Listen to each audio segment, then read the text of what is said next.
नमस्कार. वटपौर्णिमा, वटसावित्री संपूर्ण माहिती. वटपौर्णिमा म्हणजे काय? तर ज्येष्ठ महिन्यातील पौर्णिमेला साजरा केला जाणारा हा सण वटपौर्णिमा किंवा वटसावित्री व्रत म्हणून ओळखला जातो.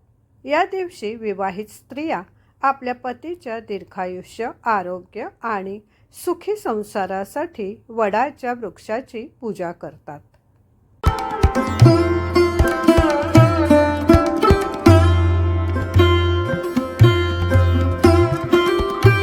या व्रतामागे सावित्री आणि सत्यवान यांची प्रेरणादायी कथा आहे. सावित्रीने आपल्या दृढ निश्चय, बुद्धिमत्ता आणि पतिव्रतेच्या सामर्थ्याने यमराजांकडून सत्यवानाचे प्राण परत मिळवले अशी श्रद्धा आहे. वडाचे झाड हे दीर्घायुष्य, स्थैर्य आणि अखंड जीवनाचे प्रतीक मानले जाते.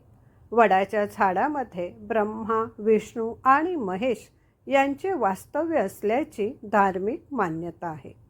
वटसावित्रीचे व्रत केल्याने कुटुंबात सुख, समृद्धी, सौख्य आणि आरोग्य नांदते अशी श्रद्धा आहे. विवाहित स्त्रिया 7 जन्म हाच पती लाभावा अशी प्रार्थना करतात. आता जाणून घेऊया याचे महत्त्व. आध्यात्मिक महत्त्व.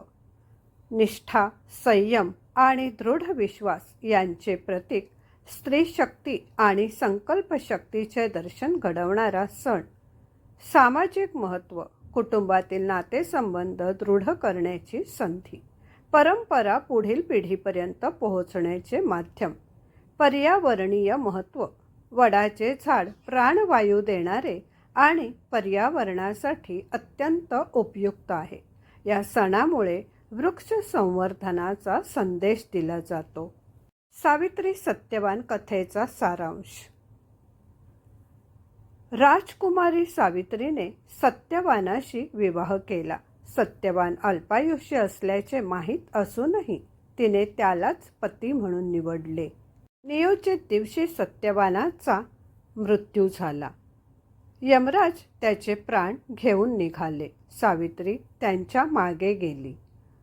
तिच्या बुद्धिमान संवादाने आणि अटळ निष्ठेने प्रसन्न होऊन यमराजांनी तिला अनेक वर दिले. शेवटी सत्यवानाचे प्राणही परत केले.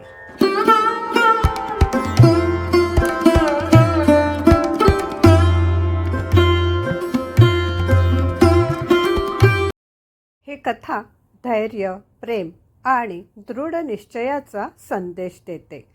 वटपौर्णिमा हा केवळ एक सण नाही, तर श्रद्धा, प्रेम, निष्ठा आणि कुटुंबासाठीच्या समर्पणाचा उत्सव आहे. सावित्रीप्रमाणे दृढ विश्वास आणि सकारात्मक विचार आपल्या जीवनातही सुख, समृद्धी आणि आनंद घेऊन येऊत. सर्वांना वटपौर्णिमेच्या हार्दिक शुभेच्छा. धन्यवाद.